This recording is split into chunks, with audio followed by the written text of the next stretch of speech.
Well, hello, my friends. This is Miss D, and thank you for having some time to spend to read Fred and Ted's Road Trip by Peter Eastman. Now, a road trip is when you go somewhere in your car, and Fred and Ted are going to go on a road trip. So let's get reading these pages together to find out where they're going to go and what they're going to do. Make sure to like the video and to subscribe to the page. And please make sure that you tap that bell so that you know when we're going to get time to read again. Fred and Ted are going on a road trip. Ted packed the lunch. Fred packed the tools. They drove away. Ted drove on the road. Fred drove on the grass. They came to a big mud puddle. Fred drove into it. Ted drove around it.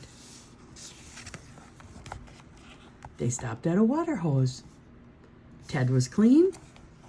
Fred was dirty. Ted turned on the water. He stayed dry. Fred got wet. They came to a log. Fred drove over it. Ted drove under it. They stopped to have a picnic. Ted carried the lunch.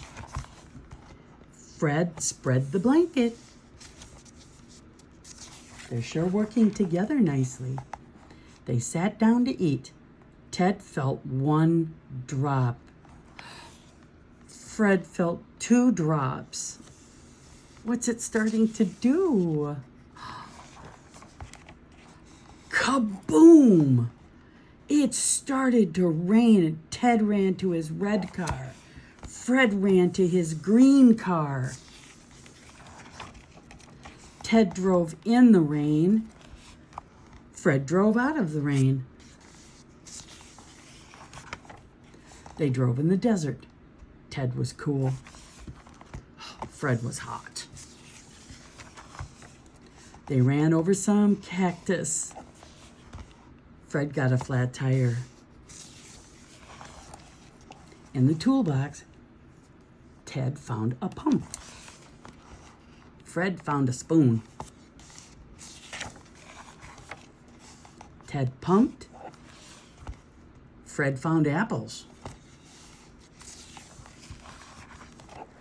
Ted pumped and pumped and pumped. Fred found bread and milk and a pineapple in the toolbox. Fred went up and up and up. Oh no, look at this tire. Up he goes. Fred called for help from up in the air. Ted raced to help down on the ground. I don't know what he can do to help him, do you?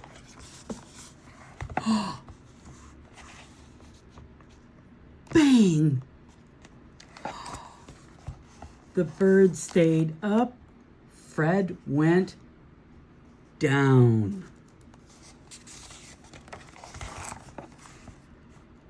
Here's Ted. Back at home, safe and sound. Did they finish their picnic? Yes, they did. Ted had a sandwich. Fred had a hard-boiled egg and a pickle. So they did get their picnic in. Oh, how fun. There were a lot of opposites in this story. I hope that you noticed that. I enjoyed reading this to you so much. I hope that you'll like the video, subscribe to the channel, and make sure that you ring that bell so that when I have to read another story, which I love doing because I love reading to you, you'll know. You'll get a little notification. Thank you for reading with me. Bye-bye from Miss D.